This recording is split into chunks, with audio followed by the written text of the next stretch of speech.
Hello les BG, j'espère que ça va pour vous parce qu'aujourd'hui j'ai plein de choses à vous dire. Et oui, c'est la vidéo que vous avez attendue pendant 7 mois, la vidéo où je vous parle de Brut. Je vous donne des news, je vous explique pourquoi on a autant de retard, mais aussi je vais vous montrer quelques petites images, des images de making of, avant tournage, pendant tournage, histoire que vous voyez un peu l'ambiance qu'il y a eu au tournage, sans bien sûr vous spoiler quoi que ce soit. Et je vais aussi vous donner quelques petits secrets et mystères autour de Brut. Comme par exemple, pourquoi mes toilettes... Peut-être pas la dire celle-là. Non, parce que tu vas me juger après... Bon d'accord, je vais le faire. Pourquoi mes toilettes s'appellent... Tu me juges pas, hein? Tu me juges pas, t'es sûr? Non, franchement, parce que... C'est chelou quand même. Donc à des petits mystères comme pourquoi mes toilettes s'appellent Paul. Voilà. Ou encore, un mystère encore plus mystérieux, enfin je sais pas, à toi d'en juger. Hein. Pourquoi je dois garder depuis juillet une boisson qui s'appelle le Mister Max. Rien que de le voir, j'ai la gerbe. Pousse-toi un peu, toi. Hein. Tu prends de la place dans la caméra. Avant le tournage, il a fallu rassembler toute l'équipe du tournage qui venait pas de Strasbourg. C'est-à-dire qu'on les a hébergés chez nous, les Strasbourgeois de l'équipe, pour qu'ils s'installent tranquillement. Ensuite, il a fallu préparer les cartes mémoire, charger les batteries, trouver un système pour que tout notre matériel soit facilement transportable, histoire qu'on n'ait pas 20 000 kilos à transporter, et aussi tout simplement une phase d'étiquetage. La phase d'étiquetage, c'est-à-dire mettre un petit autocollant avec le nom de chacun, sur le matériel de chacun, c'est-à-dire tout ce qu'il y a à moi, il y a mon nom, etc. Vous avez compris? Voilà. Sans DVD, faire un... C'est trop contre que le montage m'a traumatisé, j'ai dû l'écouter un minute. Donc nous sommes le samedi combien? Le samedi 21 juillet. Donc nous sommes le samedi 21 juillet, il reste beaucoup de choses à faire, on n'est pas encore prêt, et Paul s'amuse à faire du découpage.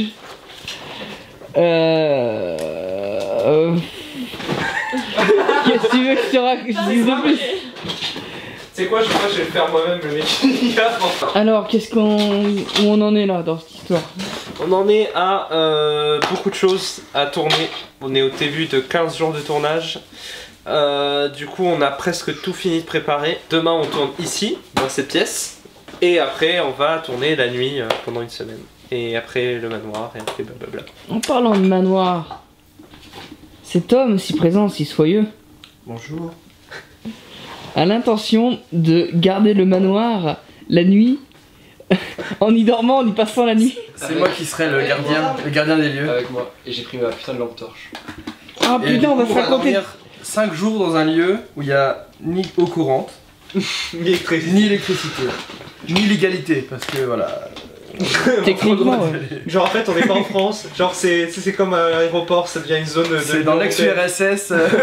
On va prendre des paquets de chips et des marshmallows, on va se faire un petit feu et on va se raconter des histoires qui font peur. Ça c'est une partie des accessoires. C'est une partie des accessoires de tournage. Hein? Alors avec quoi ils ont été faits?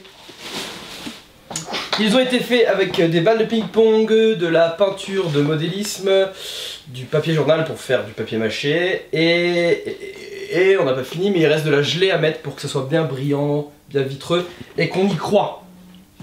De la gelée. Ça descend. Pixel suscite Alors. le respect, je t'aime Zizi. Là, ça va si loin que ça. J'ai transformé, c'est bon.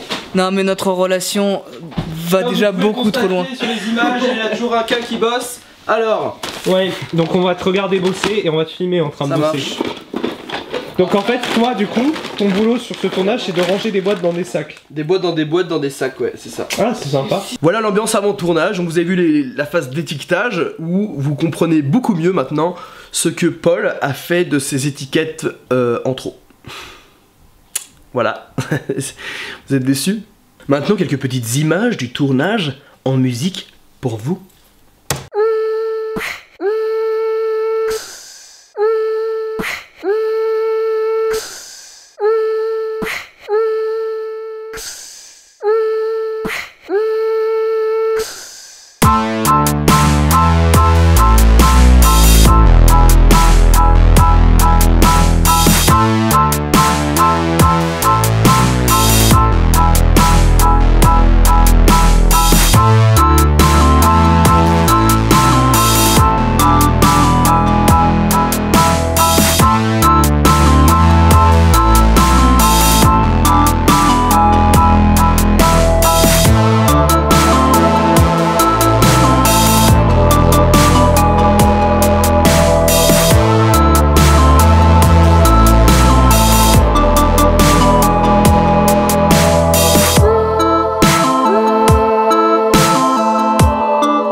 c'était même pas cadré en fait. Eh ouais ma petite, je crois que ça a été efficace hein. Là on est sur une opportunité énorme. C'est le premier appel. Les standards sont ouf bloqués. Moi je te dis Brut, ça va faire un carton. 360 followers en 24 heures quoi. Pendant que des personnes filment une œuvre forte, intéressante et poignante, voilà, moi je filme ça. Et on mange des muffins. L'accomplissement de toute une vie. Bon allez, j'y suis contraint. Non merci, ce fut sympathique. Les muffins ont été faits par Amandine, qui joue Amandine. Et Amandine fait très bien les muffins. Voilà. Donc est-ce qu'on peut présupposer que le personnage d'Amandine fait aussi très bien les muffins dans le lore de la série? Il faut demander au scénariste. Scénariste, est-ce que le personnage d'Amandine joué par Amandine fait bien les muffins? En partant du principe qu'Amandine dans la vraie vie fait bien les muffins. Ouais mais en fait c'est Brut qui fait bien la cuisine parce que elle est fatiguée, lui il a pas trop de boulot. Du taboulé avec 3 morceaux. Ouais mais c'est lui qui s'occupe d'elle. C'est un amoureux gâteau. Gâteux, enfin pas gâteux. Gâteux non. Mais gâteau, enfin c'est un... Il serait papa au foyer. C'est ça, c'est un peu un papa au foyer, il fait croire qu'il travaille mais il travaille très peu en fait et tout et du coup il a beaucoup de temps pour s'occuper de sa femme. En cassant des gueules. En cassant des gueules ouais, en cassant des connards. J'espère que ces petites images vous ont donné l'eau à la bouche. Pourquoi nous avons autant de retard? Pourquoi j'ai autant de retard? Parce que l'équipe n'y est pour pas grand chose au final. Comme je vous ai dit dans la précédente vidéo, j'ai une grosse phase de déprime et du coup j'ai essayé de faire le montage moi-même. Et clairement, j'ai pas le niveau, j'ai clairement pas le niveau. J'ai essayé pendant un mois et c'était de la merde. Donc il fallait trouver un monteur bénévole parce que je n'ai pas les moyens de payer personne, j'ai pas les moyens de ne payer qui que ce soit. Il fallait trouver un monteur doué, enfin plus que moi en tout cas, qui ait du temps parce que c'est beaucoup d'heures de travail de faire monter une vidéo. J'ai donc passé le reste de mon temps à chercher un monteur bénévole qui a un peu de temps pour Brut sur Strasbourg. C'était pas facile. Ça a pris beaucoup de temps et beaucoup de travail, mais j'ai enfin trouvé un monteur. Il s'appelle Paul Schuller. Oui, ça fait 2 Paul dans l'équipe. Il y a Paul le monteur et Paul le cadreur. Tu vois? Donc, Paul monteur, Paul cadreur. C'est bon pour toi? Ok, je continue. Paul Schuller est étudiant à la MJM de Strasbourg en tant que monteur vidéo. Il est beaucoup plus doué que moi et j'aime beaucoup son travail. D'ailleurs, toute l'équipe aime ton travail, Paul. Continue pour le projet, continue à bosser comme ça. C'est trop bien ce que tu fais, putain! Continue là, on va avoir un putain de projet grâce à toi. Cependant, Paul a une vie sociale. ouais, il a une vie sociale, il est étudiant et quand t'es étudiant en montage vidéo, t'as beaucoup de vidéos à faire et beaucoup de montage à rendre pour l'école, pour tes études. Et du coup, bah Paul il a pas énormément de temps pour Brut non plus, enfin c'est normal, tu vois, surtout qu'il est pas payé pour faire ça, donc voilà, il a pas beaucoup de temps. Donc on a réfléchi, parce que d'après notre calcul, si on continuait dans cette direction là, Brut serait pas fini avant 2020. J'exagère un petit peu, mais c'était trop long pour nous, et sans bâcler bien sûr, sans bâcler, nous avons essayé de trouver une deuxième solution, c'est-à-dire de trouver un deuxième monteur qui va nous aider pour le montage de Brut. Oui, parce que monteur, il fait du montage. Donc t'aurais pas compris. D'accord? Je vous ai toujours pas dit. Pour Mr Max. On a trouvé un deuxième monteur, il s'appelle Nicolas Richard et il s'occupe de l'épisode 2 et de l'épisode 3. Pour l'instant ce qu'il fait, on aime beaucoup son montage et c'est très proche du montage du 1, donc vous ne devrez pas voir de différence normalement entre les deux monteurs. Et ça c'est plutôt bien parce que les deux sont doués et ça marche. D'ailleurs Nicolas Richard a une chaîne YouTube dans laquelle il parle de démons, il parle du chétan. Vilaine bête là, va-t'en. Bouh caca, bah. En tout cas, si ça vous intéresse, sa chaîne sera en lien dans la description et aussi en fin de vidéo dans un lien cliquable sur l'écran. Je travaille également en ce moment avec un compositeur avec lequel j'ai rendez-vous d'ailleurs demain. Demain j'ai rendez-vous avec le compositeur pour savoir où est-ce qu'on met de la musique, quel genre d'ambiance on va mettre. Est-ce que là on met de la musique épique? Est-ce qu'on met là on met de la musique triste avec des violons et du piano? Est-ce que là on met de la musique d'amour, de love? En tout cas c'est avec le compositeur Arnaud que je vais voir ça, qui nous suit depuis déjà le tout début du projet et qui est à fond, qui a déjà composé avec nous plusieurs petites choses. Et j'espère qu'on va faire des trucs de ouf! Je vois aussi régulièrement le responsable du making of, donc il s'appelle Jean, il nous a suivi pendant tout le projet, il a même tourné dans Brut en tant que figurant. C'est avec lui que je fais le montage du making of. Donc lui il a tourné beaucoup de choses, on est en train de réfléchir à comment mettre ça en place pour que ça soit plutôt joli. Du coup il y aura un épisode de making of par épisode de série, c'est-à-dire qu'il y aura 3 making-of pour 3 épisodes, dans lequel on vous explique tout le projet de A à Z, l'idée originale, les décors, comment on s'est débrouillé, tout ce qu'on a fait, bref. Il y a beaucoup de moments super drôles, parce que vous voyez l'équipe au naturel, pas en train de jouer les acteurs, et du coup, on vous présentera l'équipe, on vous présentera plein de choses, donc il y a plein de choses à faire sur ce making-of, on bosse dessus avec Jean, ça avance. Ça avance. Bon voilà, vous savez tout sur Brut, où on en est en ce moment, donc comme je vous ai dit, l'épisode 1 est presque fini de monter, l'épisode 2 on en est à la moitié, le générique il est en cours encore, le making of il est en cours, les musiques sont en cours, tout avance, la machine roule pour j'espère réussir à finir tout ça pour notre deadline de juin. Pourquoi juin? Parce qu'en juin il y a la Geek Unchained. La Geek Unchained c'est quoi? C'est une convention à Mulhouse, donc je pense l'une des plus grosses conventions d'Alsace, on va pas se mentir, dans lequel nous avons été l'année dernière, et cette année elle va doubler de volume, ça va être une très grosse convention dans lequel il y a plusieurs acteurs ou même de youtubeurs qui seront présents. La fame de la convention de cette année ça va être Gimli des Seigneurs des Anneaux, enfin il y aura l'acteur de Gimli qui sera présent à Mulhouse.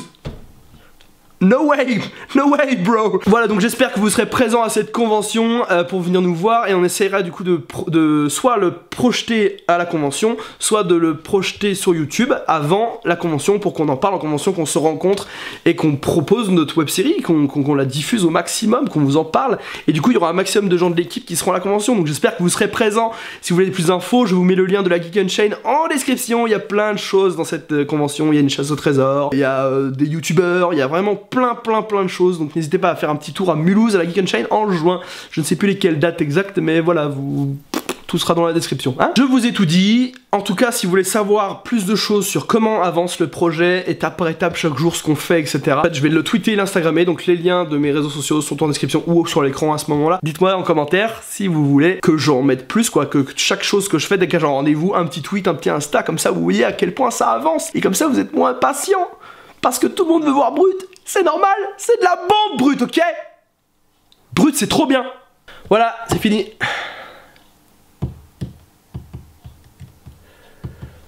Non, j'ai pas oublié, non. J'ai juste pas trop envie d'en parler. Hein, pourquoi t'es là, toi? Pourquoi j'ai pas le droit de te jeter, là? T'abandonner comme un orphelin. Pourquoi j'ai pas le droit de... Fils de... ta maman. Si tu insistes, je vais en parler si tu insistes, calme-toi. Pendant le tournage, j'avais pour habitude de boire de la cristalline à la menthe. Thé-menthe. C'est extrêmement bon et rafraîchissant en été. Si vous avez envie de goûter, je vous invite à goûter. C'est vraiment une délice, mais c'est assez dur à trouver. Bref. Et en tournage, on doit toujours faire un maximum d'économies sur les achats. Et j'ai envoyé Paul, donc Paul le cadreur, et Copycan pour faire quelques petits achats de boissons et de nourriture pour l'équipe. Les gars, ils veulent faire le maximum d'économies pour le projet, tu vois, c'est cool, ils sont motivés et tout. Ils se baladent dans les rayons et ils voient Mr Max. Il voit Mr Max, ah dis regarde 1,15€ pour 5 litres, c'est super économique, trop drôle, on va prendre ça tu vois. Donc ils prennent la bouteille, ils rigolent et tout, ils savent déjà que c'est une blague entre eux, le Mr Max, ils croient pas trop, hein, ils sont pas sûrs de l'acheter tu vois, ils font la blague pour faire genre on l'a mis dans le caddie quoi. Voilà, sauf qu'ils vont à la caisse et ils le mettent sur le truc de la caisse et là ils rigolent encore tu vois, on l'a mis sur le truc de la caisse et tout, trop drôle, on va acheter ça et tout, et ils l'ont acheté. Attends, c'est pas fini. Ils l'ont acheté et du coup ils arrivent à la maison et ouais, Mère P, viens voir, on a acheté du Mr Max pour seulement 1,15€ les 5 litres, c'est une super promo, ça va être trop bon. Alors déjà, quand tu regardes le bidon d'essence que c'est, ça donne pas envie, hein. En toute honnêteté, qui a envie de boire ça? Clairement, qui a envie de boire ça? Non. Et ben on a goûté. Je crois que c'est l'une des boissons la pire que j'ai pu boire dans ma vie. C'est extrêmement acide. Extrêmement acide. C'est un goût de chimie en fait, ça a un goût de rien de naturel. Tu reconnais un peu l'ice tea, un peu la pêche, mais c'est tout sauf naturel dans la bouche. Vraiment, vraiment, c'est immonde. On n'a pas réussi à en boire plus qu'un shooter. Voilà, et du coup... Il trouvait ça tellement drôle que bon, je m'y suis pris au jeu, et dès que quelqu'un rentrait dans la pièce et qui avait pas vu Mr Max, on lui dit « Ah mec, on a acheté une boisson et tout, c'est un truc de ouf, faut que tu goûtes, tu vas pas en revenir, il boit, le gars il vomit, enfin c'était trop drôle, tu vois, c'est devenu une private joke entre nous. Ça va toujours trop loin les private jokes. Au bout d'un moment, on s'est dit « Tiens, pourquoi c'est dégueulasse? Il y a quoi dedans ?» Tu vois, qu'est-ce qu'il y a dedans, tu vois? Et là, tu vois, je sais pas si vous voyez, il y a plein de petits mots. Il y a plus de composants que de centimes d'euros que ça coûte. Donc on a regardé quelques composants, et là on a un peu flippé, parce qu'en fait, dans les composants, il y a des trucs où si t'en prends trop, tu meurs. Ouais, je te jure, il y a des composants, si t'en prends trop, et ben tu meurs. Les gars, franchement, pourquoi vous avez acheté ça? Bref, du coup, le tournage se termine, les gars, ils rentrent chez eux, Paul, il rentre à Toulouse, Copican, il rentre à Paname, voilà, les gars, tout le monde rentre chez soi, moi, je suis en vacances, machin, et j'ai ça qui reste chez moi. Du coup, je dis, hey, les gars, bon, comme personne va le boire, je vais jeter Mr Max, tu vois, enfin, sauf si vous voulez que je vous l'envoie par la poste. Et les gars, ils me font, si tu jettes Mr Max, tu jettes notre amitié.